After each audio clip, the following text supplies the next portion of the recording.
ati kro ariko sagara yatujya kwa kumusaza n'ingingo duheraho nabo bafite imibare bavuganiraho natwe dufite imibare twonde tuvuganiraho iyo tugeze mu itangiriro turayiga ngo dufite aho twatangiriye twagera mu kuva tukaba dufite aho twavuye twagera mu bare tukaba tari imana ivugira mu batanzi twagera mu kubara tukaba turi mu mubare imana izi twagera mu gutegeka tukaba dufite amategeko tugenderaho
Imana yakureba wewe utanabikora ikabati wananuka washiraho wapfa utapfa ntabwo wakugenda utari wabwira abantu ko ngize twagerayo bakadusukamo ikintu bita morali ujya morali nayo umuti Hadawati mu ntambara yo kumwe igikoma nari nuwa mbere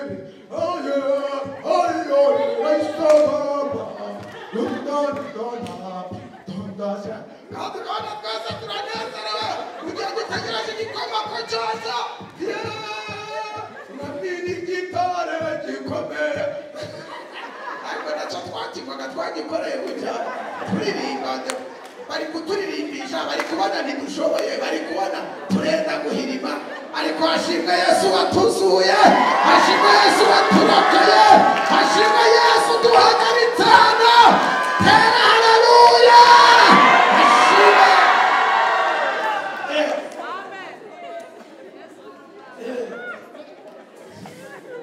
kumbi Imana iri kuvuga ati wewe uzavamo umukozi w'Imana wataha mugiye kujya ugasanga murabona ibikure by'amateke atari amateke ahubwo bya bikure warabihataga wagira umugisha mu isafuriya yose ugasangamo nka bibiri aribyo bizima ibindi byose ntabwo byahiye ari ukuri gatugakoma noneho ukarisha n'imboga zitwa nyirandamutibikanye murazizi ntabwo mwazimenya mwebwe mujeje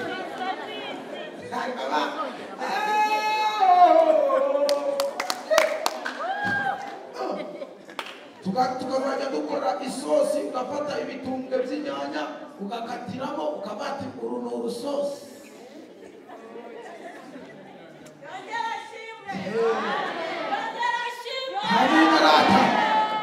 wakenera kujya inuza agatoki k'akanyamunyu wafataga igikashi noneho ukagikubisha itazi ifu cyangwa ugafata ibikararanga ukagikuba hanyuma ako kanya kikaba gihindutse ikinyamuntu. None waba ushaka kujya umuceri waba wabonye uduhungure ugafata isekuro mugahonda mugasekura hanyuma uwo munsi mukabyina ubera ko mwawuriye umuceri ukaba urabonetse mu izina rya Yesu. None uyu munsi turi kujya Pakistan yo muri kujya Pakistan mu Tanzania ariko Yesu we uvana ku impamvu rimwe na rimwe usanga rimwe na rimwe ubutumwa tuvuga butagira imbaraga nuko rimwe na rimwe ibyo tubwiriza cyangwa ibyo turirimba usanga tudasa nabyo nitwisanishe nabyo. Kandi iyo ubwiriza ubutumwa butari bwaguhindura ntabwo bugira imbaraga zo guhindura abantu. Kandi iyo uririmba ibintu bitari byaguhindura ntabwo byagira imbaraga zo guhindura abantu. Oya, kuko nawe ntabwo wari wahinduka. Mbese ni ukuvuga kugira ngo ubohore abandi ugomba kuba wowe warabohowe. Hari igihe ndeba abasirikare ba Yesu ukabona ubusamiliyani bafite ugasanga bemeranyije ati twese tuzazane inifomo y'umutuku yego, ugasanga none undi we yigize jerekone yazanye umukara, bakaba ati none twese tuzatega ibitambara tubirebeshe hano imbere, undi nawe agahita bati ngende ikizigenza ndahengekera hano. Ntabwo uri kugendera ku mabwiriza ya Fanta. Wakagombye gukubitwa nuko mwaba utabibona, ariko mu buryo bw'umwuka yakagombye guhondagurwa kuko yarenze ku mahame n'amabwiriza. Mwe mujya mumureka ariko mu ijuru baba bamuteguriye ibiboko. Haleluya. Inifomo ni ingenzi kandi bibutse neza yuko umwenda w'agakiza urahenda.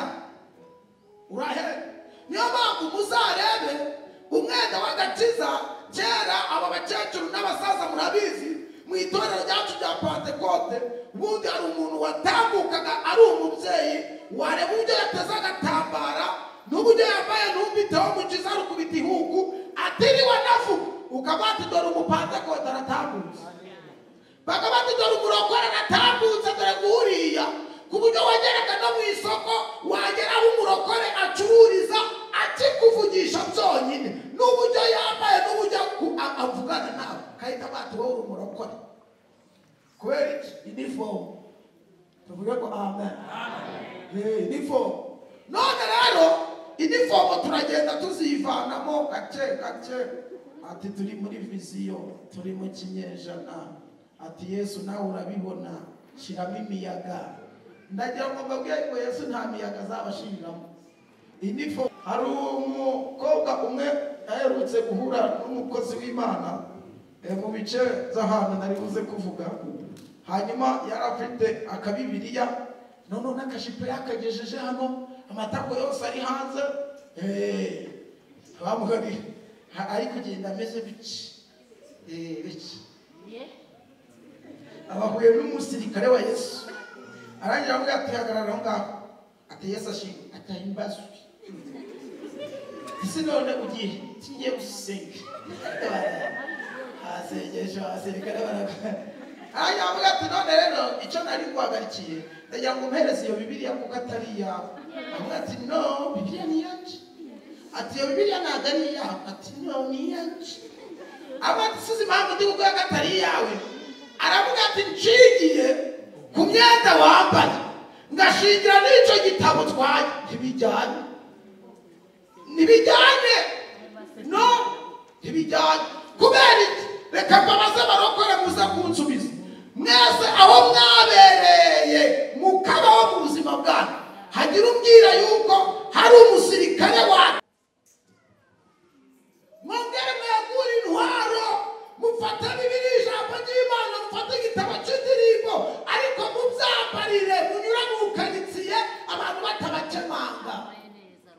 batabakemanga. Niba muzi ko muraza kuturirimbira ku cyumweru dirijante disiplineri manzu urebe abaririmbyi ugiye kuduhagarika imbere Bibiliya dusoma ijambo ry'Imana. Urwandiko rwa kabiri Pawulo yandikiye Timoteyo, bice 2 ku murongo wa 3 tugeze ku wa 4. Urwandiko rwa kabiri Pawulo yandikiye Timoteyo, bice 2 ku murongo wa 3 n'uwa 4, ku rupapuro rwa 215 mu isezerano rishya.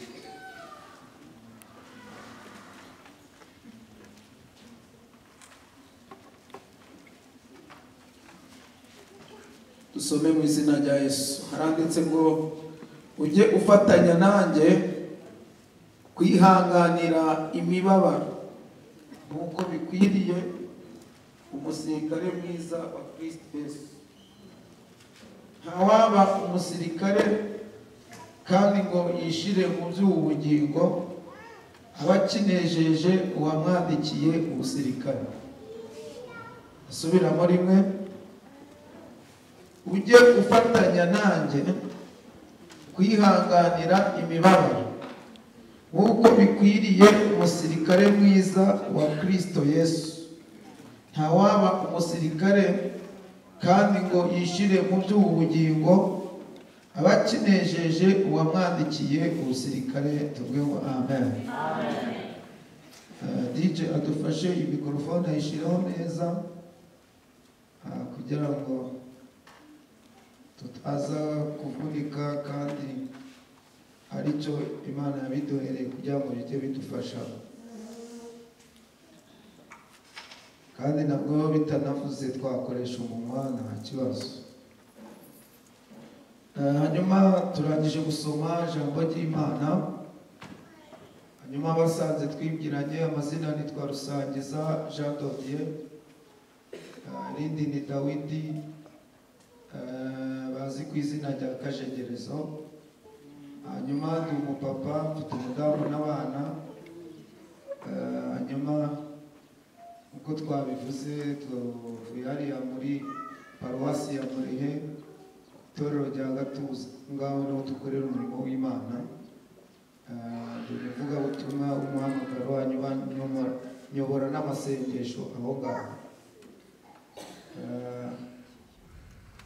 Hanyuma rero twishimiye ikaze mwaduhaye.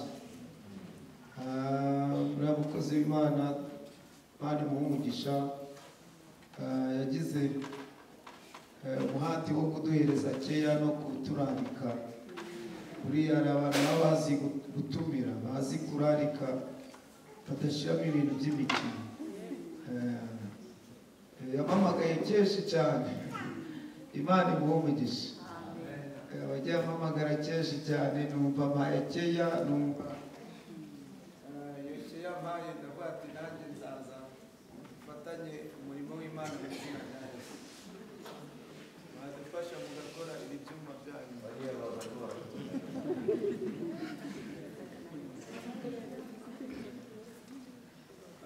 Imana imuhe umugisha mu izina rya Yesu.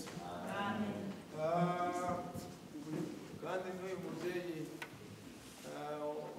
wakiyoboye nawe Imana imuhe umugisha.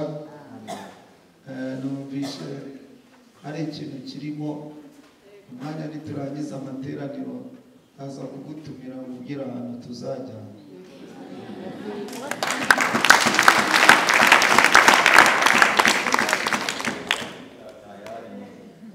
Hanyuma rero dufite intasho zitandukanye mwa kiriya cyumweru cyangwa se iki turimo. Kuwa kabiri twagize umugisha wo guterana ku itorero rya ADEPR hariya kuri paruwasi Gahogo i Muhanga. Kuwa kabiri niho twari turi. Hanyuma kuwa gatatu tugirirwa umugisha nanone wo kuba mu masengesho yari i Nyarugenge, naho bari badutumiye ngo tuganire ijambo ry'Imana. Hanyuma kuwa kane byo birumvikana, twari iwacu dusenga kuwa kane, ko urumva ni ngiye umuyobozi w'amasengesho mba ngomba kuhaboneka. Nabwo twari turi aho ngaho kuwa kane. Hanyuma rero bagiye batubwira ngo tuzatange intasho, muzakire mu izina rya Yesu. Hanyuma mu buzima busanzwe ku ngingo y'ubwagoronome ibyo bintu bitega amatwi cyane kuko biramureba. Noneho iyo bageze ku ngingo y'aborozi, umuntu uzi ko ari umworozi cyangwa se uwo nguwo ahita atega amatwi, kuko cyane niba twagiye mu nama bakavuga iby'aborozi bakavuga n'iby'abahinzi, njyewe sindi umuhinzi sindi umworozi, ibyo ntabwo bindeba. Ariko nibashyiramo ingingo ivuga ngo abacuruza agataro, kandi nkaba nzi ko ncuruza agataro, iyo ngingo irandeba. Ngomba gukurikirana ayo makuru y'ako gataro. Ariko umuntu udacuruza agataro n'ayo makuru ayasiga aho ngaho, abataye ntagateba afite beneyo. Bibutse neza uko mwese mwicaye hano, buri muntu wese aba afite mesaje. Ahubwo ukwiriye kumenya ngo iyi mesaje ni iyanyu ukayakira neza, ariko utagize uwusebanya nawe ngo bamvuzeho bagize ute. Ubu si jye uranze, njye sindakuzi, dupfikize, si wizanye se, nanjye sinizanye se. Imana yakuzanye nanjye ikanzana, rero niyo yaje kutuganiriza. Rero utega amatwi rero icyo Imana ivugana nawe, tuvuge ko amen. Hanyuma iri jambo rero dusomye twarihaye insanganyamatsiko ivuga ngo umusirikare mwiza wa Yesu ahora ashaka imbaraga zo mu gihe kizaza. Ni ukuvuga niyo teme tugiye kuganiraho. Umusirikare mwiza wa Yesu ahora ashaka imbaraga zo mu gihe kizaza. Ndasubiramo. Ubundi umunyeshuri mwiza wo kwiga, iyo ugize umugisha ukumva umutwe cyangwa ukumva sije ibiri hasi, uhita ubyumva vuba. Noneho mfasha wumve iyi teme turi kuvuga, iyi ntego turi kuvuga ngo umusirikare mwiza wa Yesu ntabwo ari umusirikare oya ni umwiza. Umusirikare mwiza wa Yesu ahora ashaka imbaraga zo mu gihe kizagira ute kizaza. Kubera iki agomba gushaka imbaraga zo mu gihe kizaza? Ni ukuvuga ukuntu sisiteme yubatse. Hanyuma nta mugaragu uruta shebuja.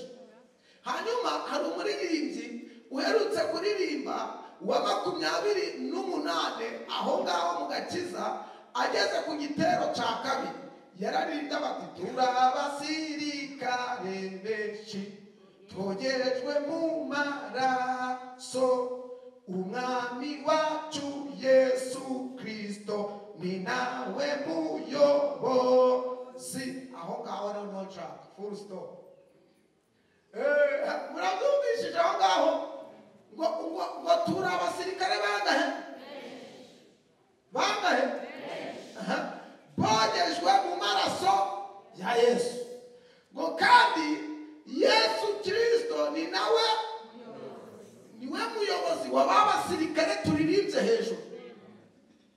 Birahita bimuhindura kuba generali, umugaba w'abo basirikare benshi bogejwe mu maraso.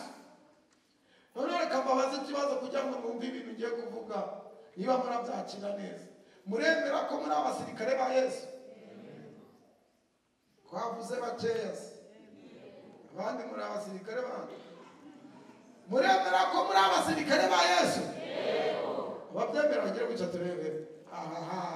Uzi ko ibintu ari sawa, amata agiye kubyara amavuta, ibintu bigiye kugenda neza. Ngiye kuganira n'abasirikare ba Yesu, turahita byoroha. Nta n'umwe bavuze ko ari umusirikare wa shitani, oya mwese muvuze ko muri abasirikare bande ba Yesu. Noneho rero impamvu twavuze ngo insanganyamatsiko iravuga ngo umusirikare mwiza wa Yesu ahora ashaka imbaraga zo mu gihe kizaza, nuko ubundi iteka ryose iyo utsinze urugamba rwa none Satani agutega ikindi gihe. Niyo mpamvu Yesu ariwe twigiraho generali wacu. Apana, aherutse guhura na shitani hariya mu kibuga cyo mu butayu. Muzabisoma Matayo kandi azabibabwira. Hanyuma bigeze nyuma ngo Satani araza atangira kumurasa ikomporo. aramubwira ati inzara irakwishe, ati niba uri umwana w'Imana hindurira ibuye ribe umutsima urye. Yesu arangije nawe arikokinga afata urusasu rukomeye aramubwira ati handitswe ngo umuntu ntatungwa n'imitsima gusa ahubwo atungwa n'ijambo ryose riturutse mu kanwa k'Uwiteka. Aho ngaho Satani bati ariye igitego cya mbere, abati ndakiriye.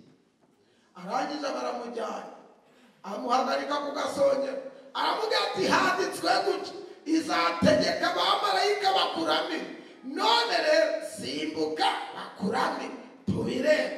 Hanyuma Yesu arongera akina uwo mupira neza aramubwira ati handitswe ngo ntukagerageze Uwiteka Imana yawe. Satani abariye icya kabiri, abati ntabwo nari natsindwa ngo nemere. Abaramujyanye nanone mu mpinga amwereka ubutunzi bw'isi bwose, abati buriya bwose narabugabanye ariko nupfukama ukankama ndabuguhereza, ndaguheza buriya bukire.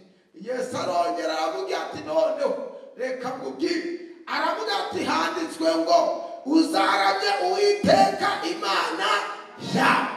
Hanyuma muri icyo kibuga rero bari barimo bakina, hanyuma abamarayika bari barimo bareba bafana uwo mupira, hanyuma umwuka wera asifura, hanyuma mace iza kurangira Yesu atsinze ibitego 3 ku busa shitani. Satani atahira aho ngaho, ashimwe Yesu wabanye mu rugamba akarunesha. Noneho uzarebe iteka ryose no mu makipe y'isi, iyi kipe igutsinze ari gutemera kikurusha, ukayibwira ati nuko twakiniye hano ariko ndaguteze returu tuzongera duhure. Hanyuma rero shitani nayo ibwira Yesu ati nguteze returu. Nibwo yahise agerekamo akantu shitani arabati nguteze ikindi gihe. Hanyuma rero umukinnyi mwiza arangije rero Yesu arabati ubwo ngutsinze bitewe n'imyitozo nakoze, ntabwo ngomba gucogora gukora imyitozo ngomba kuyikomeza. Imyitozo Yesu yakomeje niyihe rero? Niyo gusenga. Noneho Yesu yavugaga ubutumwa mu gitondo akabwiriza, nimugoroba akajya ku musozi akajya gusenga. Mu gitondo akabwiriza, nimugoroba akajya ku musozi gusenga. Kubera iki? Yesu kweti ari gusenga, ni umwana w'Imana, ni Imana, afite imbaraga, ubundi ari gushaka iziki, ariko ari kuzirikana ijambo shitani yamubwiye, akamubwira ati guteze ikindi iki. Aho yaramuteze arahaza, yaramutegeye ku karima k'Igetsemani, yaramutegeye ku musaraba, yaramuteze bamukubita ibibando, ariko kubera ko Yesu yashatse imbaraga zo mu gihe kizaza, no ku musaraba yaramutsinze, igorogota aramutsinda, inyabihanga ararutsinda. Kumana we tera haleluya. Iyo ataza gushaka imbaraga zo mu gihe kizaza, Satani yari kumunesha. Ariko ashimwe Yesu waduhaye password yo gushaka imbaraga zo mu gihe kizaza, kari gusenga Imana, Imana ikaziguhereza. Niyo mpamvu rero nababwiye ngo umusirikare mwiza wa Yesu yigana generali we ariwe afande Yesu, agahora ashaka imbaraga zo mu gihe kizagira ute kizaza. Niyo mpamvu nubona Imana ikugiriye neza, ugasenga ikagutsindira ubusiribateri n'ubukobwa, ukabona ushinze urugo, ntuwirare ugire ngo urugamba rurarangiye. Oya, cya shitani kiba kiguteza ikindi gihe, kiba kigutegeye ku rubyaro. Urubyaro warubona ntabwo ugomba guparika. Oya, kiba kinaguteza ikindi gihe, kakubwira ati nubwo babyaye ariko ntibaziga. Nubona bagiye mu ishuri abaguteza ikindi gihe, ariko bati minervari ntuzayibona. Hanyuma barangiza no kwiga kikagutega ikindi gihe, kikakubwira ati ntabwo bazabona akazi, bazamayiboho. Babona n'akazi akabaguteza ikindi gihe, akabati ariko ntabwo bazashaka. Bagashaka kikagutega ikindi gihe, ntuzabona abuzukuru. Niyo mpamvu mwicaye hano mutakwiriye guhema, mutakwiriye gukora ibintu byo guhagarika gusenga, mukwiriye dukwiriye gusenga ubudasiba nk'uko Bibiliya bivuga, kuko n'uduhiga n'uturwanya nawe ntarambirwa. Natwe ntabwo dukwiriye kurambirwa gusenga. Abo turi kumwe, amen. Ntabwo ukwiriye kurambirwa gusenga ugereka akaguru ku kandi uvuga ati byararangiye ubwo mfite imodoka nkabajya gatatu ku munsi, amen. Ayo iguteze n'ikindi gihe. Rero ugomba gushaka imbaraga zo mu gihe very good. Hanyuma kugira ngo muze kumva neza ibi bintu, hanyuma ngiye kuvuga muri ubu buryo. Rero mungurikire. Hanyuma uyu musirikare wa Yesu hari ibintu ahuriyeho n'umusirikare mwiza w'Umwisiraheli. Hanyuma kugira ngo ubyumve, tugiye gufata umusirikare mwiza w'Umwisiraheli hanyuma tumukompare n'umusirikare mwiza wa Yesu, turebe ibintu bahuriyeho, bakagombye kuba bati ibi bintu tubihuriyeho. Hanyuma umusirikare mwiza w'Umwisiraheli iyo agiye kukwangaja mu gisirikare cy'Abisiraheli, ntabwo bahita bakubwira ati ngwino tuguhe inifomo tugende intwaro ngo ugende ku rugamba. Oya, no. Ikintu cya mbere bagomba gukora, bagomba kumanza bakujyana ku ikosi. Ku ikosi. Kubera iki bagomba kukujyana ku ikosi? Bagomba kujyana ku ikosi kugira ngo bakuvane mu busaviri. Bakuvane mu busaviri. Kandi iyo ugiye ku ikosi bagutoreza kurwanira ahantu hose. Bagutoza kurwanira mu myobo, mu kirere, mu mazi, mu mishumbi, mu mashamba hose. Bakakubwira ati aho hose ugomba kuyitoreza mu ginga, kubera ko ahantu hose hatuye yahanye. Yahanye utazajya urabona ibintu byo kwibebeza kuko nyine ngo uriya turimbana, kandi ubwo nyine duturanye, kandi ubwo ari wo kwa shangazi, kandi ubwo ngubwo ari wo kwa muyomba. Nta kibazo. Geza gakeya. Nta hantu na hamwe haduyi atapfumurira. Niba ari nta hantu na hamwe haduyi atapfumurira, ukwiriye no kurwana ukamenya tekinike na tagitike zo kurwanira aho yapfumuriye. Hanyuma rero bakagutoza rero kugira ngo nugera ahantu hari imishubi ihanda uzahita umenya ngo afande wakwigishije ku ikosi yakubwira ati imishubi yije, ukumva ni myinshi cyane, ujyamisha urubavu gake gake, warangiza ukabacunga ku jisho, bakujomba amagambo, bakujomba amakuru y'urucantege, wagera muri korali ntukabereke cy'imishubi yakwishe, ujye ukubitamo agakorasi uvuga ati uri Imana. None ujijishe ntukagaragaza umubabaro mu maso yabo, kuko bahita babona ko bakurangije. Haleluya!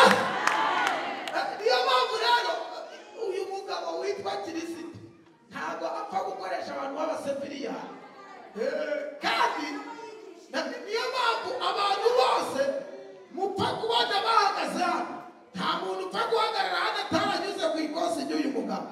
Reka uwatigishirije ku ishuri ry'inzara, yamwigishirije mu byo kwambara ubusa, yakwigishirije mu bukode, yakwigishirije mu by'ubugumba, kwigisha kugira ngo ubusavire n'ubuginga bukuvemo.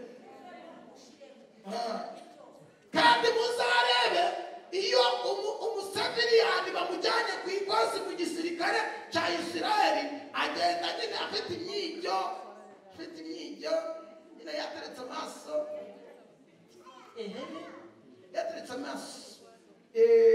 ariko yugeze ukwezi kumwe ibintu by'imyijyo no kwiterekeshwa amaso byakuvuyeho, bahita bagushyira muri sisiteme ukareba nk'umuntu w'umusirikare. Ukureba akabati sinono indoro yawe ko yahindutse, harya mutureba mukabona mukagira ngo turi kureba nabi. Oya, ni ikosi ryatuvuze ko hari ukuntu tugomba kureba muri sisiteme.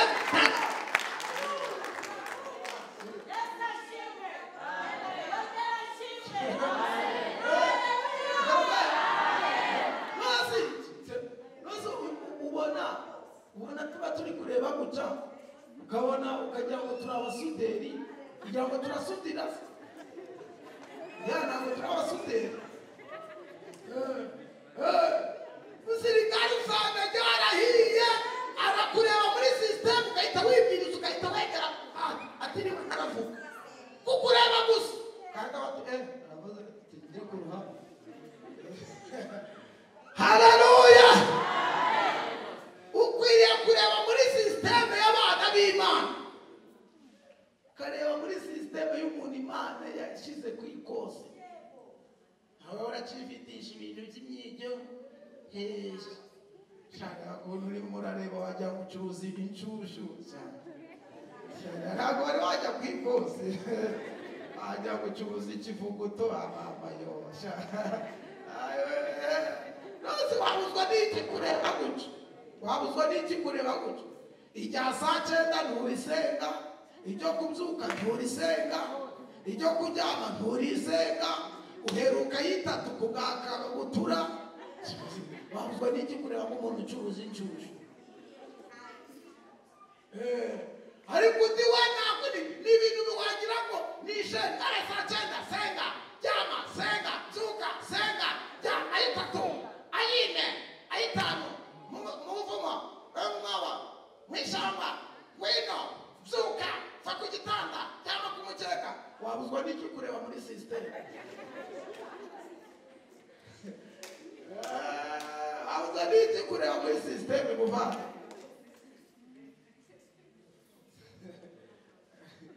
haleluya twese haleluya ntabwo rero Imana ipfa guhereza umuntu mikorofone gutyo gusa nta kintu ikoze oya niyo mpamvu yamanjije y'abanyuza ku ikosi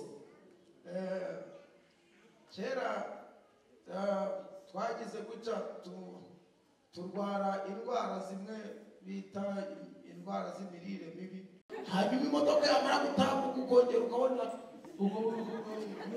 ukabona uri kubuha mu ifiriri ariko abantu Imana yakureba wewe utanabibona ikabati wananuka washiraho wapfa utapfa ntabwo uwa kugenda utari wabwira abantu ko ngize twagerayo bakadusukamo ikintu bita morali ujya morali nayo ni umuti kada wati mu ntambara yo kumwe igikoma nari nuwa mbere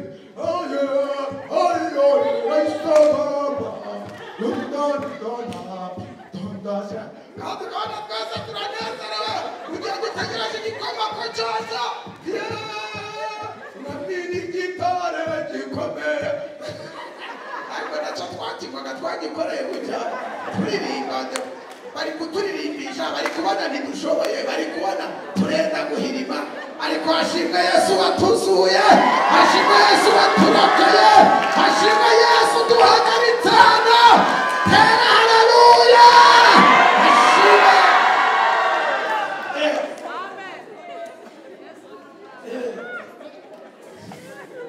kumbi Imana iri kuvuga ati weho uzavamo umukozi w'Imana wataha mugiye kujya ugasanga murabona ibikure by'amateke atari amateke ahubwo bya bikure warabihataga wagira umugisha mu isafuriya yose ugasangamo nka bibiri aribyo bizima ibindi byose ntabwo byahiye ari ukuri tugakoma noneho ukarisha n'imboga zitwa nyirandamutibikanye murazizi se ntabwo mwazimenya mwebwe mujeje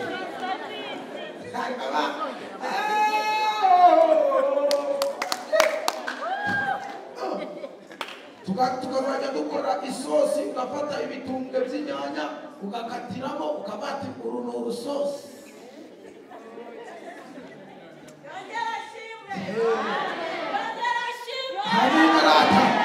noneho wakenera kujya inuza agatoki k'akanyamunyu wafataga igikashi noneho ukagikubisha itazi ifu cyangwa ugafata ibikararanga ukagikuba hanyuma ako kanya kikaba gihindutse ikinyamunyu noneho waba ushaka kujya umuceri waba ushaka kurya umuceri waba wabonye uduhungure ugafata isekuro mugahonda mugasekura hanyuma uwo munsi mukabyina kubera ko mwawuriye umuceri ukaba urabonetse mu izina rya Yesu. None uyu munsi turi kujya Pakisitani yo muri kujya Pakisitani mu Tanzania ariko Yesu we uvana komera Imana amashyi menshi cyane.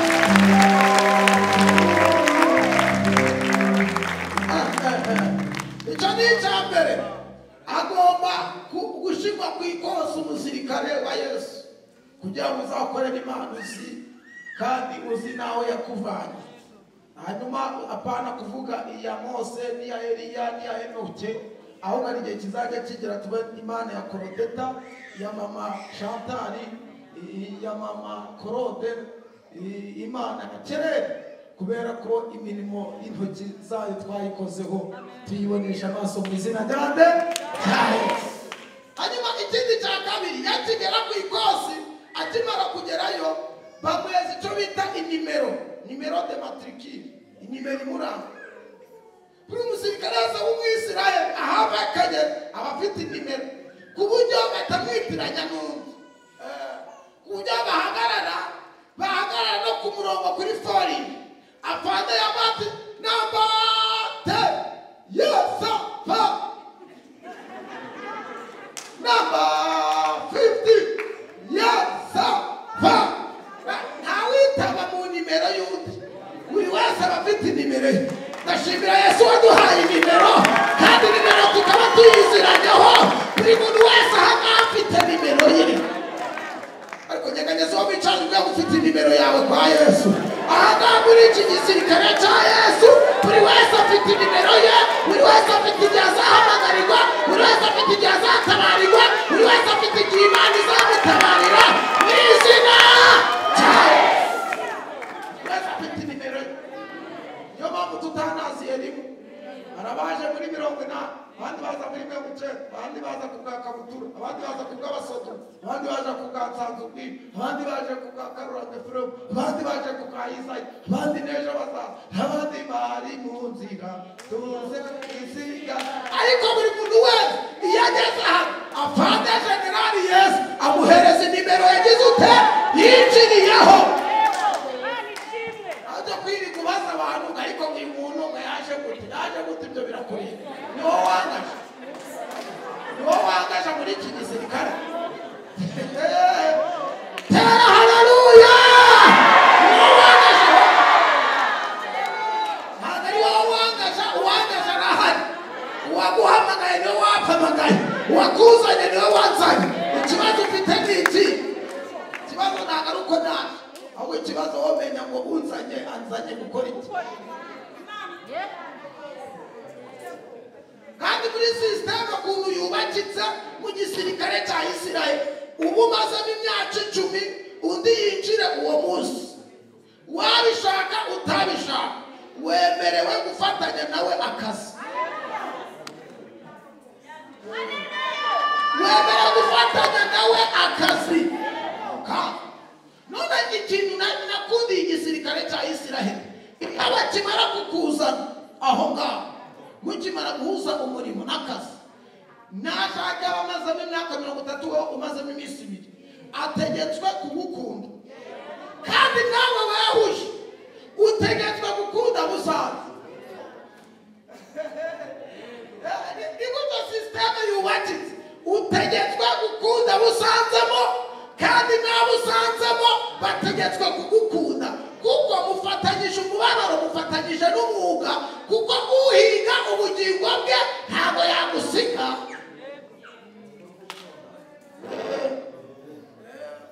Kuko yaje gukumbanya akaza akabati abari muri batayo y'108 mu gushimisha mwese ndabangagiye kubica. Ntabwo yabati wewe umazemo 30 wowe wajeje ubundi, oya mwese arabakumbanya. Twe tubarizwa muri batayo y'108 mu gushimisha. Ndi umukristo nzahora ndiwe mu bintu byose ngeze kugupfa, ibyino mu isi ntabihinyuye, nsigaye nifuza ibyo mu ijuru. Ndi umukristo gakondo yacu iri mu ijuru ku Mana yacu, ntanzaribayo hanibiruho habaho bose baguwe neza. Sinzi ikintu umupfare wajya ngo bamwe bari muri 108 abandi sinzi iyo bahimbye. Oya mugomba kubaho ngaho. Tuvuge ngo amen. Hanyuma ikindi rero cya gatatu uyu musirikare wo muri Isiraheli ahuriyeho n'umusirikare wa Yesu. Agomba yamaze guhabwa nimero bamuhereza uniform impuzangano. Umwenda w'akazi ni ingenzi wabyumva utabyumva. Uyu mwenda w'akazi babahereza niwo batandukanye n'abantu batari bakigeramo b'abasiviliani. Uyu mwenda kandi kugira ngo bagutandukanye n'abantu baguhereza uniform iri ikirango cy'igihugu ukorera. Niyo mpamvu muzasanga niba ari umusirikare wo muri Isiraheli hano bari idarapo rya Isiraheli, niba ari uwo muri Tanzania hari idarapo rya Tanzania, niba ari mu Burundi nahanga, niba ari Kenya nahanga, niba ari mu Rwanda nahanga. Iyo ubonye uniform ukabona n'idarapo uhita ubati ni umusirikare w'igihugu iki n'iki. Nta muntu kwitiranya, nta muntu kwitiranya, areba uniform wambaye akareba n'ikirango akahita amenya igihugu ugira ute ukorera.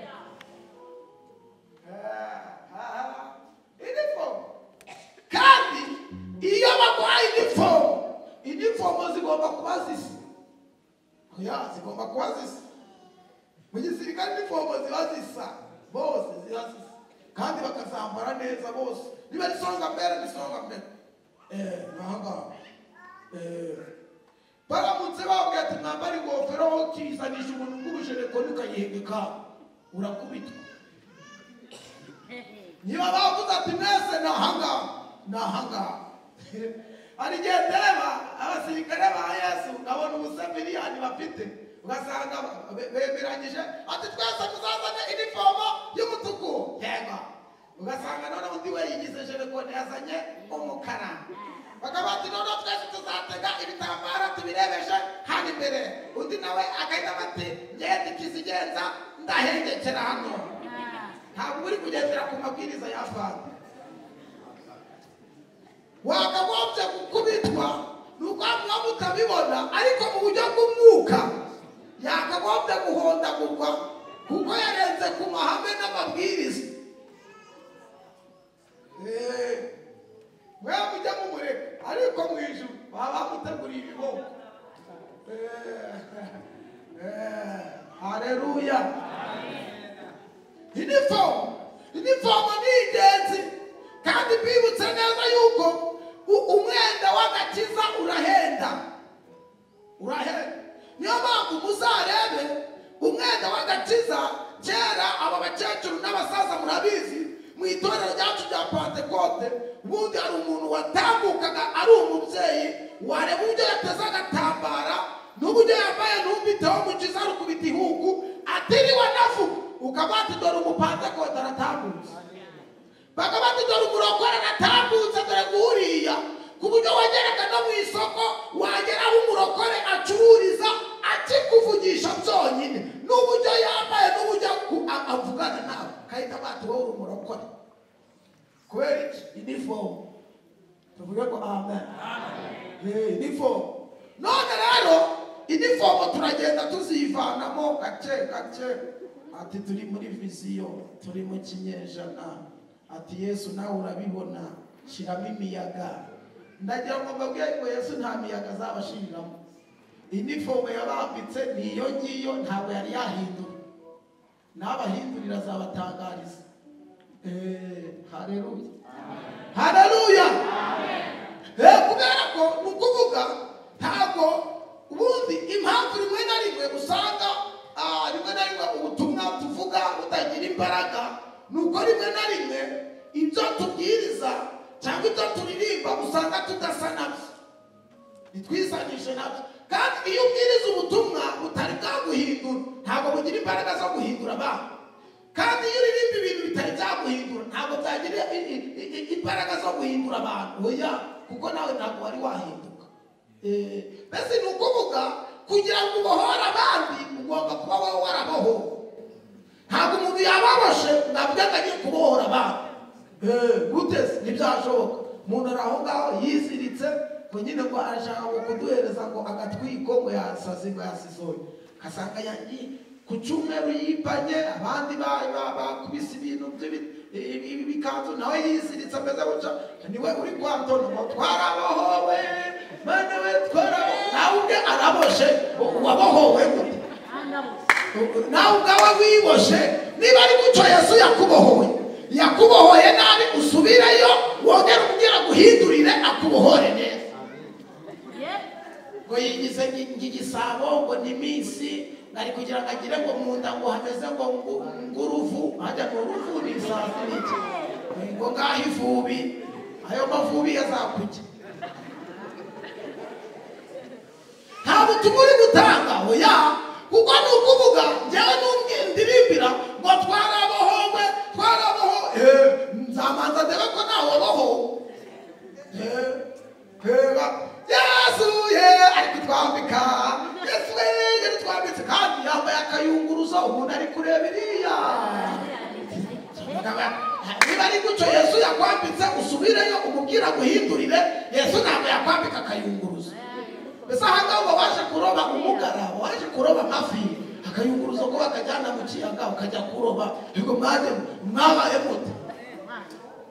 aho abantu badasigara ntibamenye umwenda wo ku cyumweru, bamenye n'uwo mu mugizi. wazajya umenya umwenda ukwiriye kujyana gusenga n'utakwiye kujyana gusenga. ntawe ukubujije gusirimuka, sirimuka. ariko ni ukuvuga iyo abasirikare bagiye ku rugamba, wabishaka utabishaka bagomba kwegura inifomu bagahuza impuzangano kugira ngo umuntu atagira ubitiranya. Haleluya. hari umukobwa umwe aherutse guhura n'umukozi w'Imana mu bice z'ahantu nari buze kuvuga. hanyuma yari afite akabibiriya, none n'akashipo yakagejeje hano, amatako yose ari hanze, bamugari ari kugenda ameze biki. abahuye n'umusirikare wa Yesu, arangira avuga ati hagarara aho ngaho, ati Yesu ashimwe, atahimbazwe. isi none ugiye kigiye gusenga asengesha abasirikare arangira avuga ati none rero icyo nari guhagarikiye ndagira ngo mpereze iyo Bibiliya kuko atari iyawe. avuga ati no, Bibiliya ni iyanjye. ati iyo Bibiliya ntabwo ari iyawe. ati no, ni iyanjye. ati sizi impamvu ndi kuko atari iyawe. aravuga ati nshingiye ku myenda wambaye, ngashingira n'icyo gitabo twaye, ntibijyane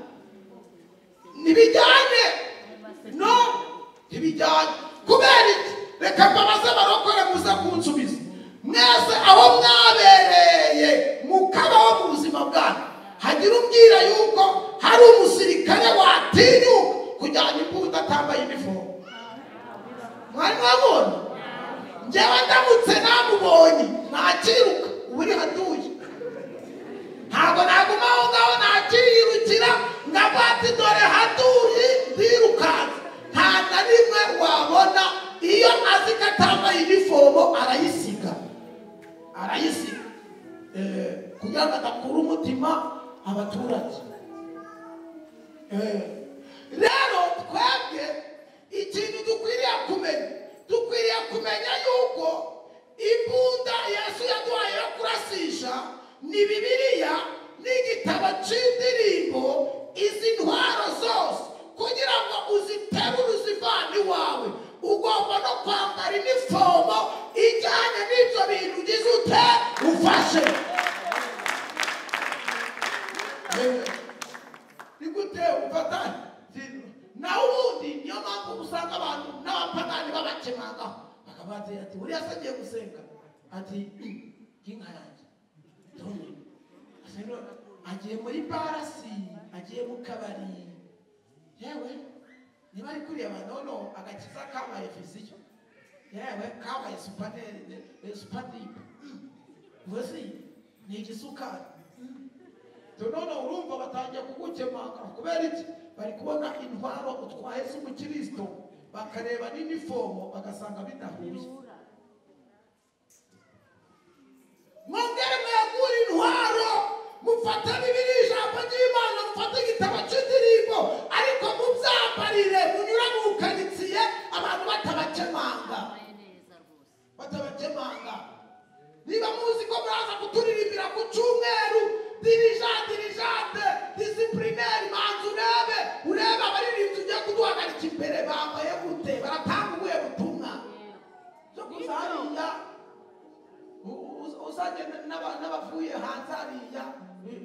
muzahogoza abantu nabiririmba ibyo muririmba, ariko muratandukanira kuki? Icyo mutandukaniraho ni inifomo n'imbuto mwera. Twavuze ngo amen. Ubungubu hari n'ushobora ko ubungubu uri kurwana n'umutima ariko uvuga ati ngarancumuje ngarangurishije, n'ubundi wari usutamye ntabwo wari uhagaze.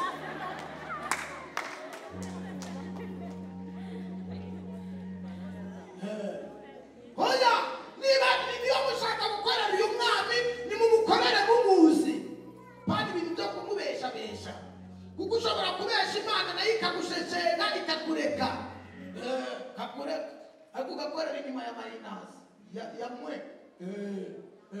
Niyo mpamvu tuba tugomba tugasara tugasizo. Ni gute umucuranzi wacu cyangwa umuririmbyi wacu umusore tuzamutandukanya n'umucuranzi wo kwa Bruce Melody? Ngaho uri umupantekote, ibisatsi wabizunguje, ngaho pojeti iri aho ngaho, washizemo ibinyururu, washizemo ibintu by'ibikoti, kandi ngo ngaho inkweto wavanyemo amasogisi, urashaka kudutwika ku cyumweru, urangije ngo mpaguruke ngo ngufashe. Genda gufasha iki? N'amapepu yawe ufite, genda twararepetanye jewe.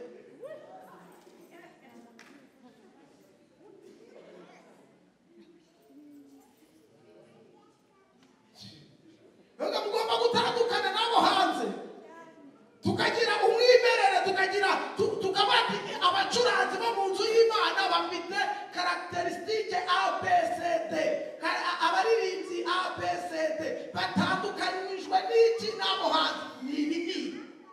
None niba uw'isi yakaraza umusatsi nawe ukaza wawukaraze, uw'isi yambaye pojeti nawe wambaye pojeti, ahangaha si kutari gushaka amajwi, kutari gushaka abafana bazagufana nka Bruce Melody muri Piki Arena yakoresheje igiterane, ntacyo uzakoresha wowe, uri kuvunwa n'ubusa. Muri Miss Jojo, muri bashanera, muri bande, muzakoresha igiterane cyawe wenyine, uvuga ati muri iyi mitima yaba mu rukiri narayigaruriye, bose bazaza bishure. Happy habe n'urupfumuye tuzaguha. Twebwe turi hano, ntabwo uri hano kugira ngo utwemeze, uri hano kugira ngo wisherekere, urebe ko umwami azaguhemba, uri hano kugira ngo umwami azakugororere. Naho nukorera ku ntego uvuga ngo twemeze, wapi? Hano mukwigwa. Haleluya. Amen. Ndumva umwuka wera ari gutembera muri aya materaniro. Ndumva ibihe byiza byamanutse mu izina rya Yesu. Komera Imana bashimishe cyane Imana ishimwe.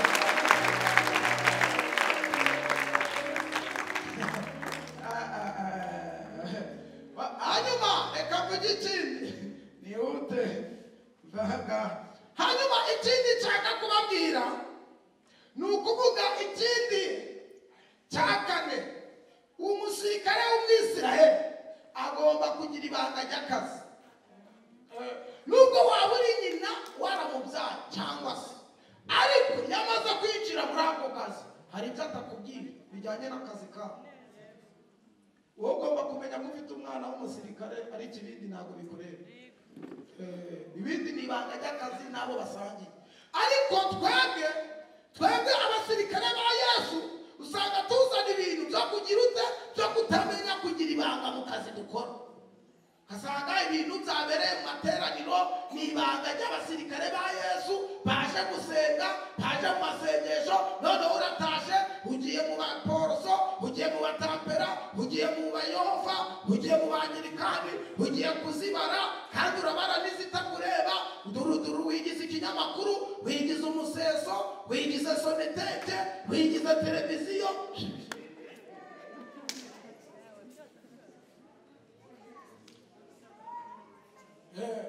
Niyo mpamvu rimwe na rimwe naze mwumva ibintu birimo bisakuza, ukumva birasakuza bijyanwa n'abandi. Si bamwe muri twebwe kandi bakajya kubivuga atari ngombwa. Ndajya nkubwira ngo niba uri umunyamasengesho ukaba ugira utugamba, ntabwo wari waba umusirikare wa Yesu. Umusirikare mwiza wa Yesu inzabereye mu cyumba cy'amasengesho hari amabanga arisakire mu masengesho utakwiriye kuvuga. Urugero, niba hari umuntu waje agakira ibyaha akihana, ntabwo tukugize umunyamakuru wo kujya kubibara, ujya kubibarira abasigaye. Ugomba kugira ibanga. Ahubwo mwese misiyo tuba twabahaye ni ukugenda muvuga ngo imirimo n'ibitangaza Yesu akora ni ugukiza indwara, ni ugukiza ibyaha. Nimuze murebe Yesu ni mwiza. Kariyo misiyo twaguhaye, ibindi uri kugerekaho ari uwabigutumye.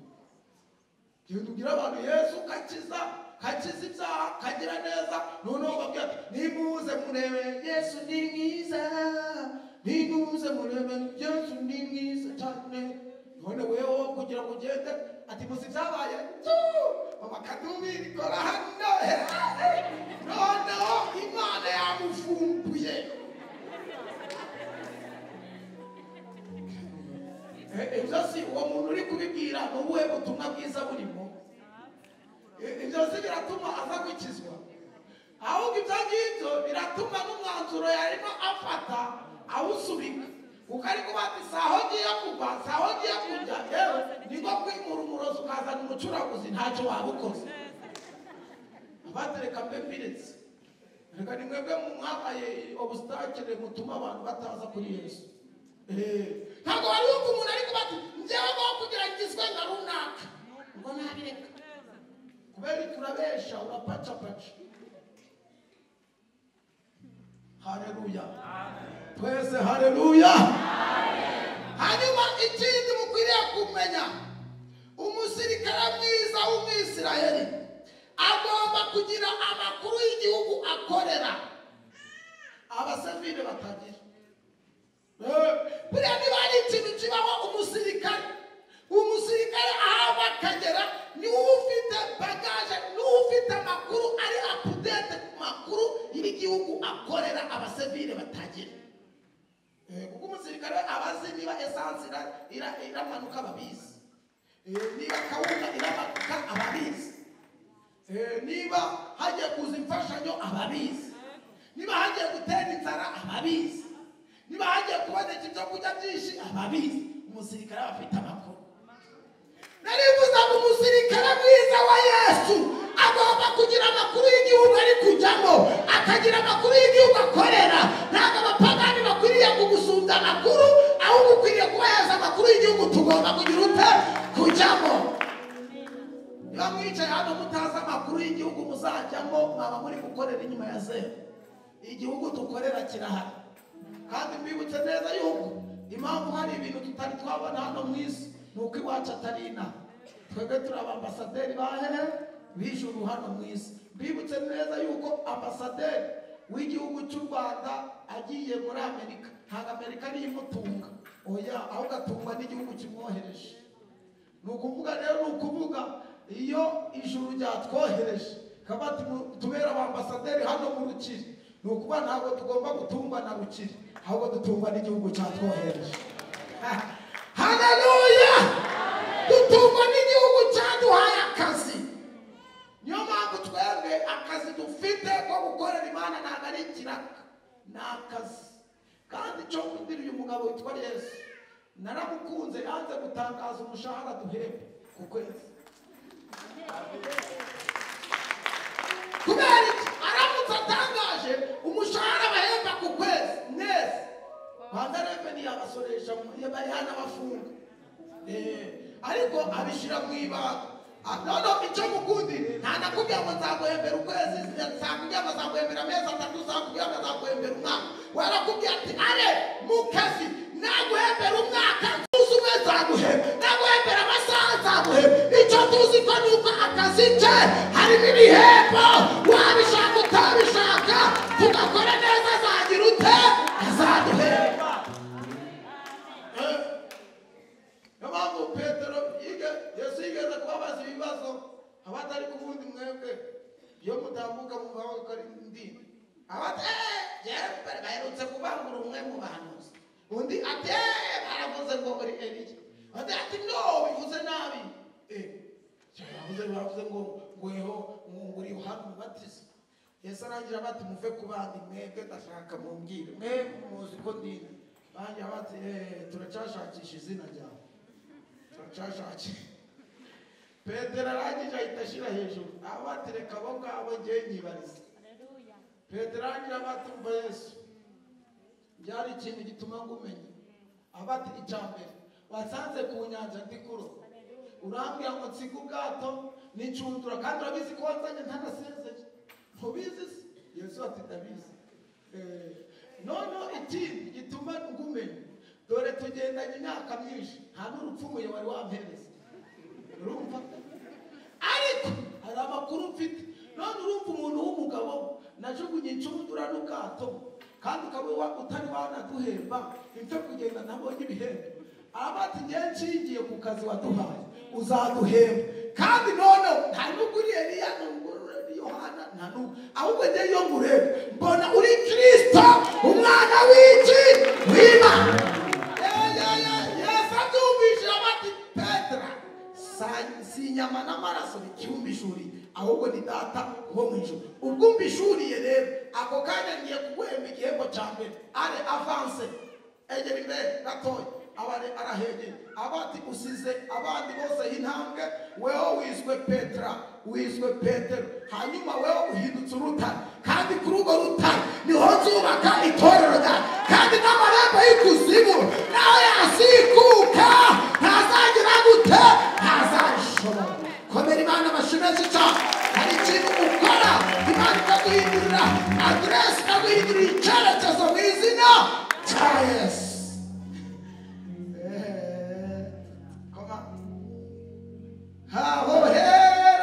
Hahera nifuza kuzagerayo yaririmbana n'abaho indirimbo zo kunesha. Ahohera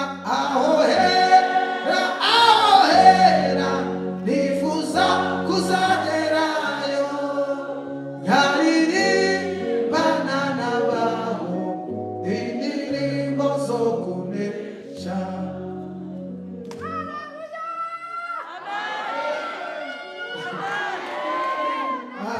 Nuduyifite haleluya nayitere mu izina rya Yesu.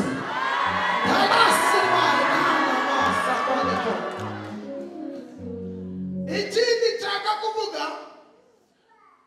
umusirikare mwiza w'Isiraheli niwe bohereza aho bikomeye.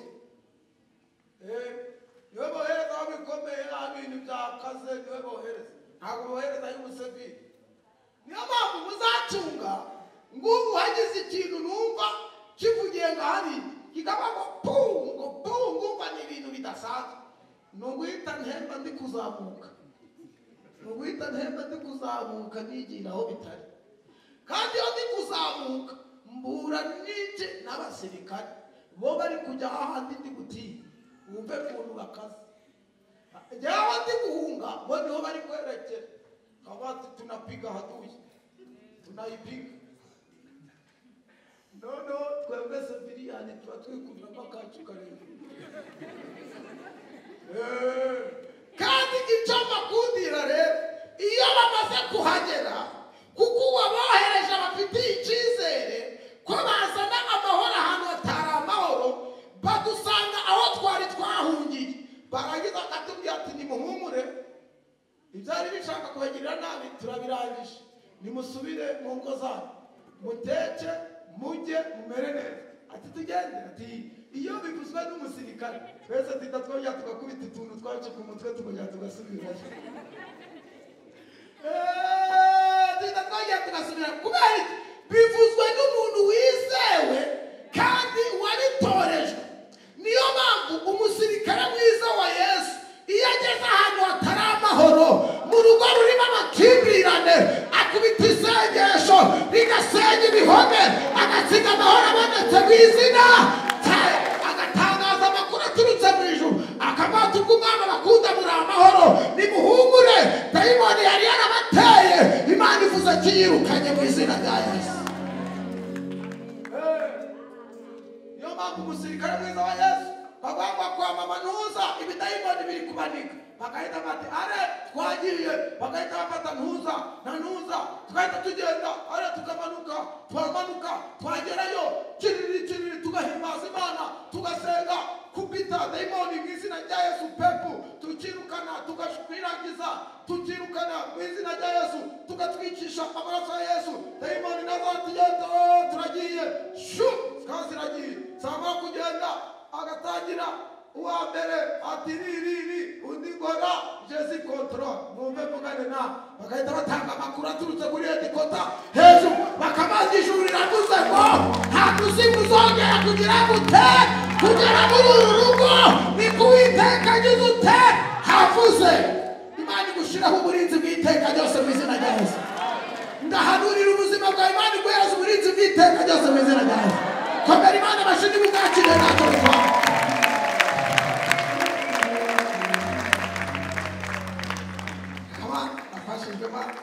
Tera haleluya. Imana rero igwanira ahantu hose mu bibaya, mu mashamba, mu myobo hose, ntambara zose bayaratutoje kuzigwanirayo kuko ni Imana ibera hose icari. Imana yo mu misozi, iyo Mana yo mu bibaya ho iberaho sicariwe, iyo Mana iyo turi kumwe. Imana itigeze iremwa kandi ntizagira iherezo, munsi kumu turagendana, iyo Mana iyo turi kumwe. Haleluya, amen. Ntabwo igituye mu ihema, ahubwo ibera muri twe, munsi kumvo turagendana, n'uyu munsi iyo turi kumwe. Ijuru ni intebe yayo, isi birabiriza, iturinda ihunikira, iyo Mana iyo turi kumwe. Hereza Imana icyubahiro. Haleluya, haleluya. Bibwira ibiremereye umutima, nubwo bavuga bagorera, Yesu arabyumva. Mubwire byamagana mu mutima, uri mubwire umwizeye, Yesu arabyumva. Haleluya, haleluya. Amen.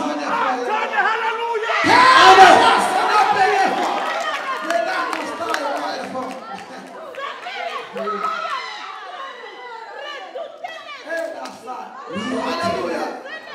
Twese haleluya. Twese haleluya.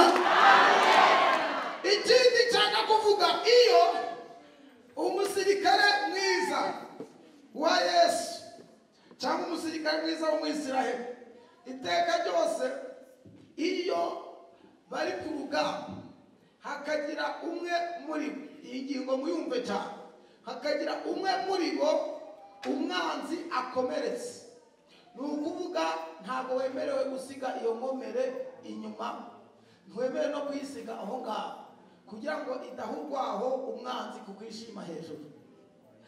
Kubera iyo umwanzi akomerekeje umwe mu bo twari dufatanyije urugamba, bahita bamufata bagakubita ku rutugu, barangiza bakirukankana bakamujyana ahantu, bakabati mwe mumwiteho, bakamwitaho, bakamuvura, bagashiraho ibipfuko, bakagira ute, bakamubwira ati humura, humura, ubwo utagipfuye ubuzima buracyakomeje, n'ejo hari amahirwe, n'ejo twakomeza.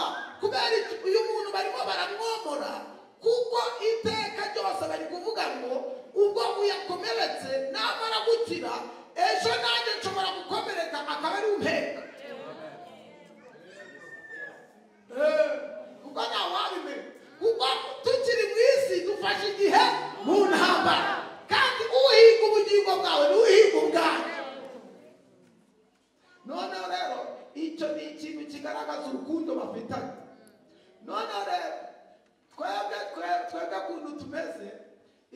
umwe muri twe mu gisirikare cya Yesu haduyi shitani amukomerekeje, aho kugira ngo tumukavaringe, tumwomore, tumuhumurize, twe dushingamo ibikwashi n'ibiti.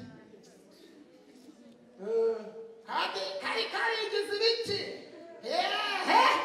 ibyo bari barigize turebe nabo bajya bumva ntibajya bumva ntibumve. Kandi ni mwene so mwasangiye igaburo mujyana mu materaniro garega ngo buriya ntabwo ariho bwa mbere yari abikoze, yari asanzwe anabikora. Mwana we umunwa ukawukurura si ukukuru ukagira ngo uri kumuvuga uhagaze mu ijuru. Ntutekereze kuri kumuvuga uhagaze ku isi. Kandi ntiwibutse yuko umwanzi wamukomerekeje akamurasa akagwa mu kiriya cyaha, ko nawe ejo arimo guhiga kugira usatarurenge, ejo nawe azaba yagukubise. Niyo mpamvu rero dukwiriye gukundana. Dukwiriye gukundana wabishaka utabishaka. Niba mwene so Satani amukomerekeje, wiba uwa mbere wo kongeramo igikomere, muhumurize. Ntabwo turi hano turi gufavoreza abantu ngo mukore ibyaha, oya ntimukore ibyaha. Ariko mu gihe ubyisanzemo bya Satani yakugangije ukabikora, ntabwo turi hano ngo natwe dukubitemo utunyondo n'ibihondesho, oya turi hano kugira ngo turire, tubabare. Kumwe muri twebwe yakomeretse, hari imbaraga dutakaje. None ngaho kugira ngo murire muboroge, ahubwo nibwo mubona amakorasi nabo barabibonyewe yayabona yariyemiraga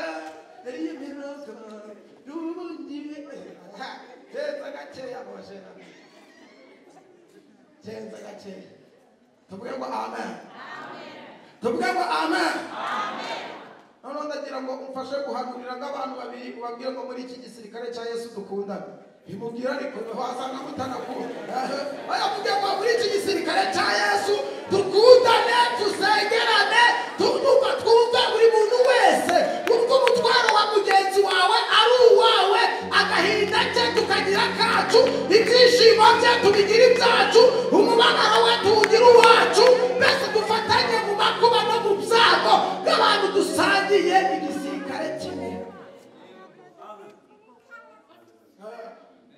Tari ibyo ngibyo mwamubesha. Tuvuge ngo amen. Nanone duhereze Imana icyubahiro. Ebeneza Mana tuzahuye. Ebeneza Mana tuzahuye. Ebeneza Mana tuzahuye. Ebeneza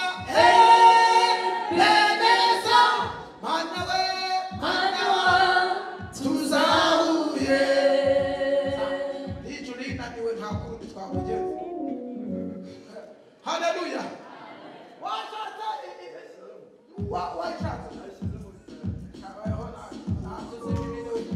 Duhereze Imana icyubahiro. Matawa tuzahuye. Ebeneza Matawa tuzahuye. Ebeneza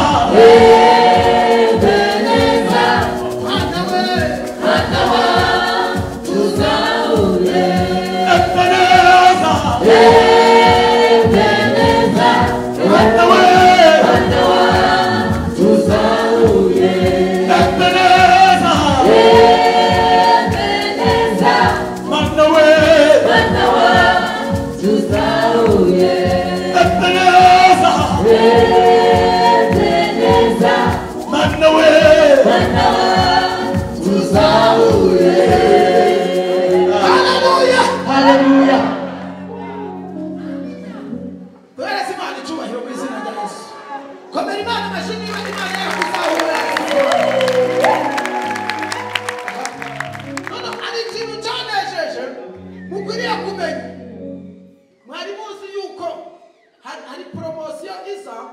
mu gisirikare cya Isiraheli, hanyuma bakavuga ngo dushingiye ku bantu bose binjiye igisirikare ota mu mwaka uyu n'uyu, hanyuma ariko bagashyiraho akantu ka nota bene icitondeko, bakabata ariko abantu bakoze akazi neza, abantu bacyitwayemo neza, abantu bitwaye neza, muri kovide bacyitwara neza, mu nzara bacyitwara neza, mu kwambara ubusa bacyitwara neza, mu kuburara bakitwara neza, mu kuvugwa bacyitwara neza. None itegeko rituruka hejuru kwa general kiongozi wenyewe, akavuga ati ndategetse uwari ufite tubiri mushira ka gatatu, uwari ufite kamwe mumwongera ka kabiri, uwari ufite udukuba tubiri muheza ka kane. None ibyo bita bakaba bazamuwe muki mu mapeti, kandi ipeti ntabwo bari kuzamura gusa, bizamukana n'umushahara.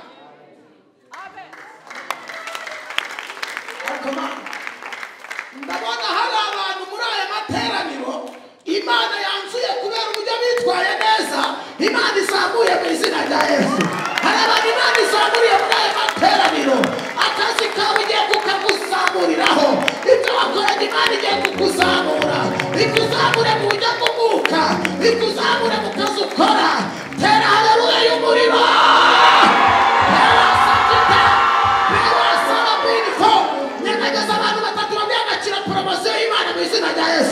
Akira kuzamurwa n'Imana, ikuzamurira aho utuye, ikuzamurira mu kazi ukora, ikuzamurira abana, ikuzamurira umugabo, ikuzamurira umugore, ikuzamurira mu karitsiye, ikuzamurira muri korali, ikuzamurira aho utuye.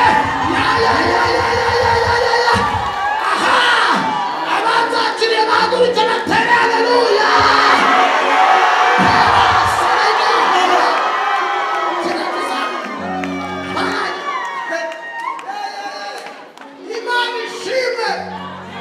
Imana ishimwe. Ntabwo twakora aka kazi ngo dutahiraho. Hari umurimo ngo imvune tugira muri uyu murimo, iyaba twararuhiye ubusa twari kuzababara. Hari icyo dufite nuko tuzajya ku ijuru kwa Data we, aho tutazongera kubabara. Twagiyo nuko twasezeranyijwe ubugingo bw'iteka. Haleluya, haleluya. Menye neza ko ari jye mugabane wawe, inyuma yanjye nta munezero wawe uriyo. Nitwagendanye ubu aribwo butamuzira.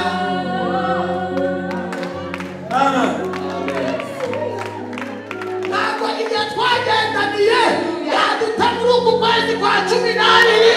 Oya, yagendanye natwe mu kwa mbere, kagendana natwe mu kwa kabiri, kagendana nawe mu kwa gatatu, kagendana nawe mu kwa kane, kagendana nawe mu kwa gatanu, kagendana nawe mu kwa gatanu, kagendana nawe mu kwa karindwi, kagendana nawe mu kwa munani, kagendana nawe mu kwa cyenda, kagendana nawe mu kwa cumi, kagendana nawe mu kwa 11.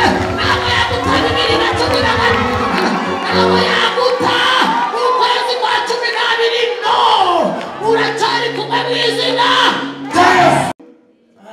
Hanyuma oda irabongo nagusubira inyuma, kandi haduyi arimo araturusha imbaraga.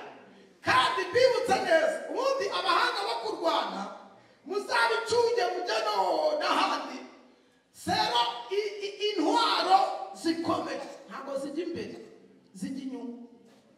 Zaziri inyuma, zaziri inyuma. None iyo bageze aho ngaho bakabona haduyi bari kuyikubita, bakayikubita ikanga kugenda, bahita bakomandinga kuri hedikota, bakabati kandi ntitugaruka, ariko dukeneye umusaza, dukeneye umusaza.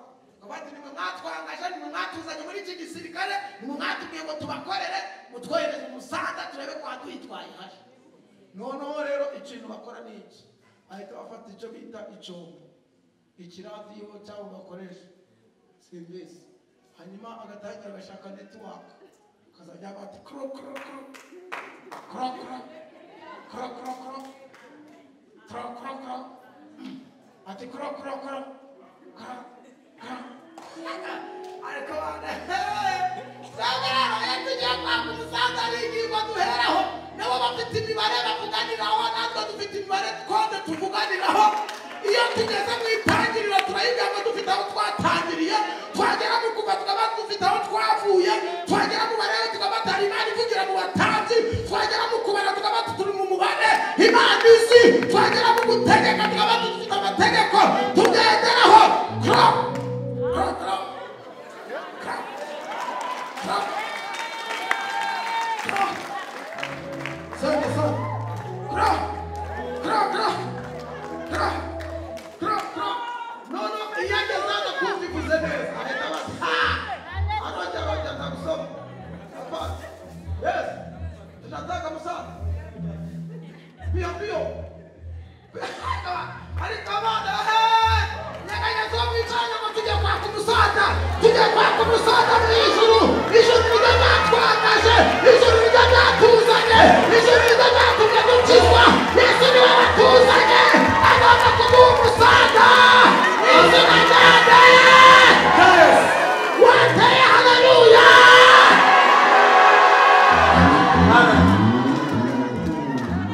abataraja dore nyirinzu agiye no kunsohora aroja umusanga dore no ku ishuri banyohereje mesaje kwa minervari ntarangije aroja umusanga ati yesu urabizi ko uriya mugabo ari we wamumpaye none amaze kabiri adataha aroja umusanga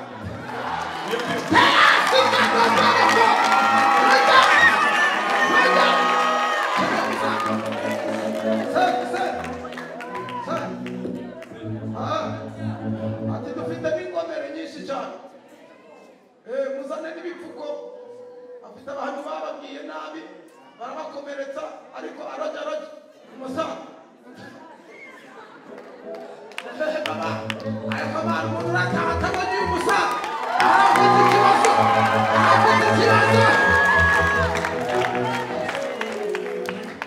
aroja reka no muri korari ibintu bimeze nabi ariko dukeneye umusaza aroja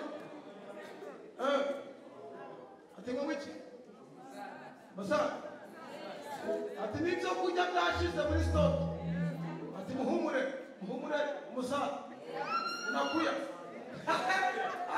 ati none kuri noheri nzajya aroja ati humura umusaza uraje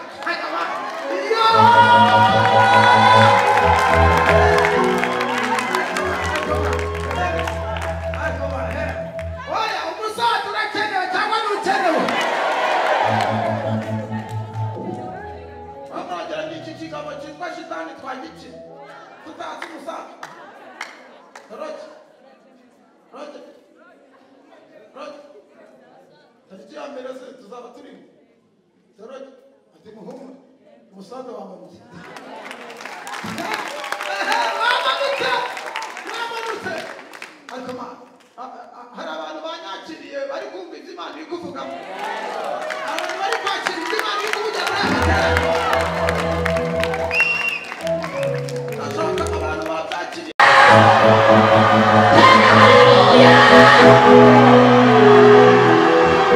kumyihagarare tujya gusenga dukeneye inkunga yande yewe dukeneye inkunga yande yewe dukeneye inkunga yande we yewe dukeneye inkunga yande we dukeneye inkunga yande we dukeneye inkunga yande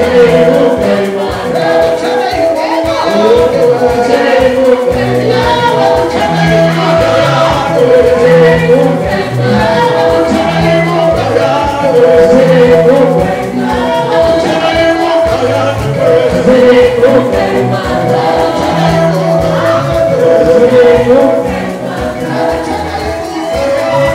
Wow!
Sakota, Randomene Stakosi Minifo, Sena Ichiramurai Maguta, Mahosi Zawe, Mahosi Chimana Guraya Nawe, Hamagaru Musada, Hamagaru Musada, Achiru Musada Muraya Santeranino, Achiru Musada Mana Vimana, Achiru Musada Murumawe, Achiru Musada Murana Mawe, Achiru Musada Mutazukora, Achiru Musada Muwinima Nawe, Hamagaru Musada, Hamagara Yesu, Hamagara Yesu, Mulaya Sakota, Rima Sose Katone Monesa, Hamagaru Musada, Harimara Mazima, Harimara Mazimuho, Harimara Mazisura, Harimara Mazichiza, Retata Sonemo, Saya Sonema Kafkata, Rina Somele Yosti Kitiminiho, Reto Paso de Moyabo, Katsu Musada, Kashi,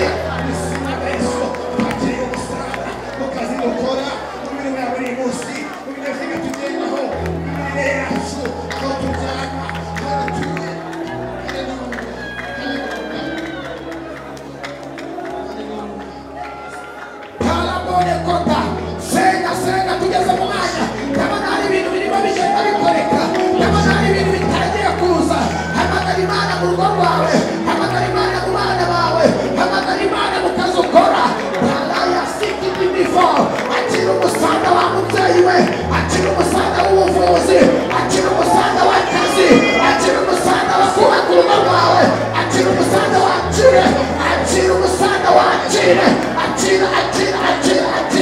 akira ubwishu, akira akazi, muri uyu musada haje akazi, muri uyu musada haje kumutuvura indwara yawe, muri uyu musada hari imbaraga zimuhora, hari imbaraga zimuhora, hari imbaraga zimuhora, hari imbaraga zimuhora, Pepose Repo, Elohim El Shaddai, Jehova Shama, Jehova Sike, tunagushimiye, Roma Yakota, Minister Kostamo, Rina Kostamo Repo, Takizi ni Minifo, Segu Koma Mumashi, Sega,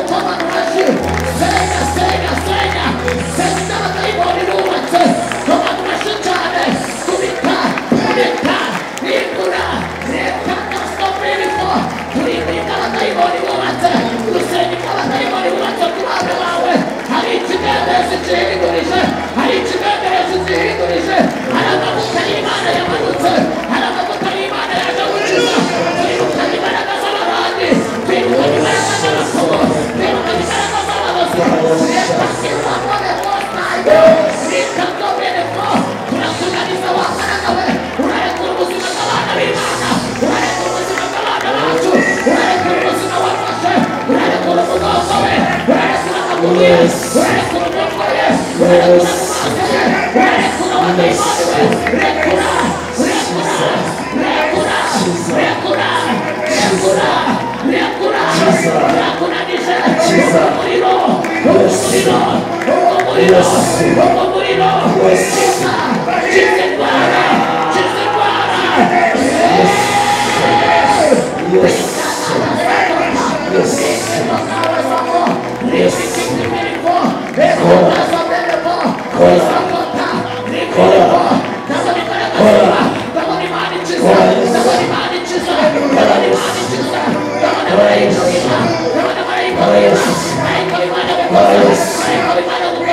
Yes.